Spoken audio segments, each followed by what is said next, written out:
할렐루야, 새생명교회 김한기 목사입니다. 우리의 믿음이 바르게 성숙하고 원숙한 지경에 이르기 위해서는 무엇보다도 시작이 바르게 되어야 하겠죠. 동기가 바르지 않은 믿음은 절대로 바른 믿음이 될 수가 없습니다. 믿음의 동기가 무엇입니까? 믿음의 동기는 인간의 능력을 한계를 초월할 수 있는 하나님을 의지하는 것입니다.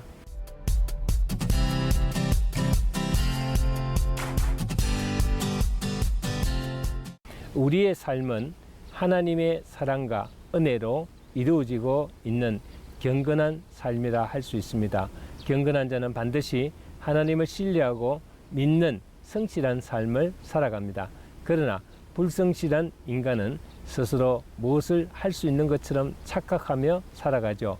그런데 정말 그럴까요? 정말 모든 것을 할 수 있을까요? 얼마 전 서울 강남에 있는 모 고등학교 학생이 자기 아파트에서 뛰어내려 자살을 했다고 합니다. 나중에 밝혀진 사실이지만 이 학생의 자살 동기는 같은 학급의 폭력 학생들에게 찍혀서 괴롭힘을 당한 데 있었습니다. 계속 두들겨 맞고 돈을 빼앗기고 괴롭힘을 당한 나머지 더 이상 살기 싫다는 쪽지를 남기고 뛰어내렸는데 아파트 밑에 있는 나뭇가지를 거치면서 떨어진 고로 즉사하지는 않고 중태에 빠졌습니다. 밑에서는 난리가 났는데 그 아버지는 TV를 보면서 웃고 있었다고 합니다. 여러분, 우리 인간의 능력으로는 절대로 자식을 지킬 수가 없습니다.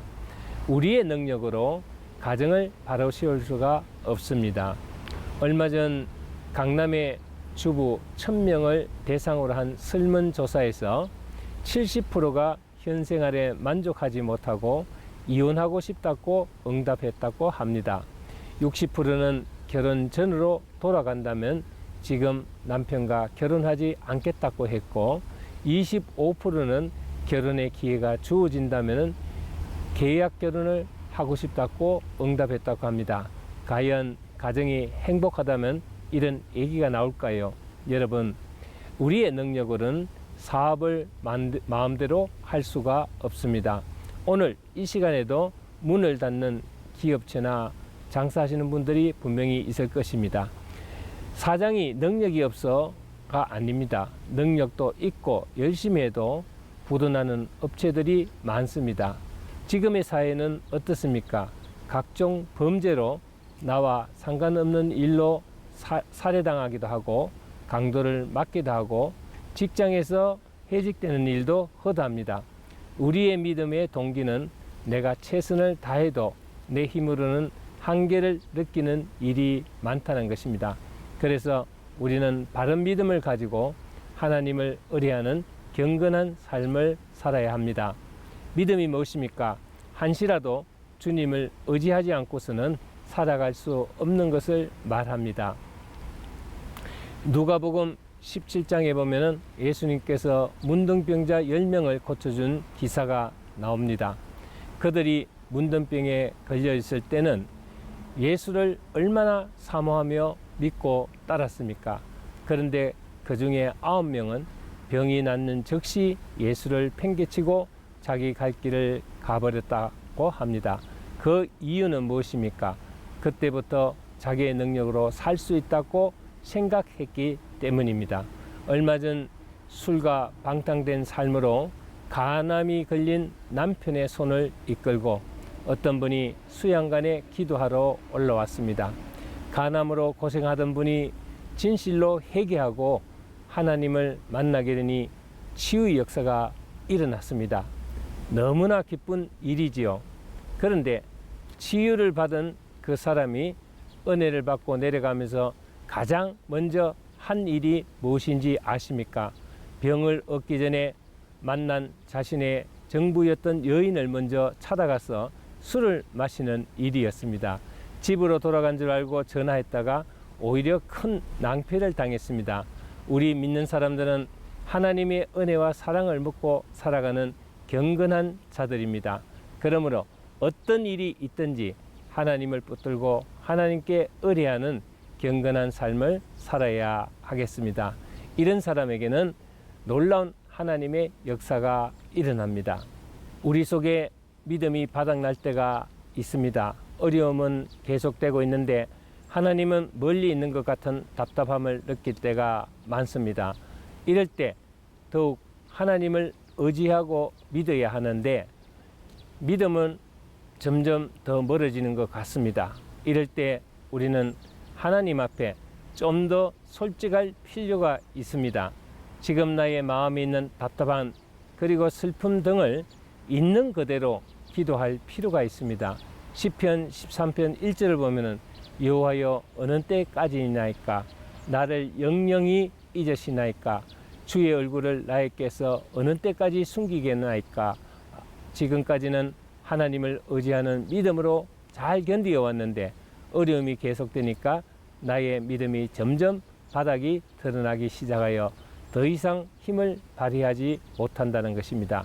즉 하나님에 대한 불신과 의심의 고개가 자꾸 일어나고 있으니 어떻게 하면 좋겠느냐 하는 의문이기도 합니다. 왜 하나님은 우리가 이토록 급하게 찾고 간구하는데 금방 응답해 주시지 않고 오래 기다리시는 것일까요? 그 이유나 그 뜻은 피조물인 우리가 다 알 수는 없습니다. 그러나 이런 일을 통해 하나님은 우리와 다르다는 것을 깨닫게 됩니다. 우리는 빨리빨리 모든 일을 속 시원히 해결해 보고 싶고 하지만은 하나님은 그렇지 않습니다. 여기서 알 수 있는 것은 내가 급하고 초조하다고 되는 일이 아니라 하나님이 움직여 주셔야 된다는 것입니다. 그래서 믿음은 내가 애쓰고 힘쓰는 것이 아니라 하나님이 역사할 수 있도록 나를 내어드려야 합니다. 우리는 하나님께 강요하는 자기 방식의 기도에서 이제는 자기를 내어드리고 맡기며 나의 부족함과 연약함을 솔직히 말씀드리는 기도의 자세가 필요합니다. 이것이 경건한 믿음의 자세라고 할 수 있습니다. 저도 물질의 어려움으로 고통당하고 있었을 때 하나님 앞에 이런 기도로 울부짖은 적이 있습니다. 하나님, 저는 하나님께 인색한 적이 없었습니다. 하나님은 저에게 너무 인색하게 대하십니다. 저를 조금 도와주시옵소서. 참으로 어처구니 없는 기도이지만 너무나 다급하고 힘들어서 한 기도입니다. 하나님은 이러한 저의 솔직한 고백을 들으시고 긍휼히 여기시어 응답하여 주셨습니다. 우리는 어린아이처럼 가끔 이렇게 솔직한 자기의 표현의 기도가 필요할 때가 있습니다. 하나님은 하나님 말씀대로 살려가는 경건한 자의 기도를 반드시 기울여 주십니다. 그러므로 어떠한 원수 마귀의 공격이 있더라도 두려움을 가져서는 안 되겠습니다. 그래서 우리는 기도할 때 두 가지를 기억해야 됩니다.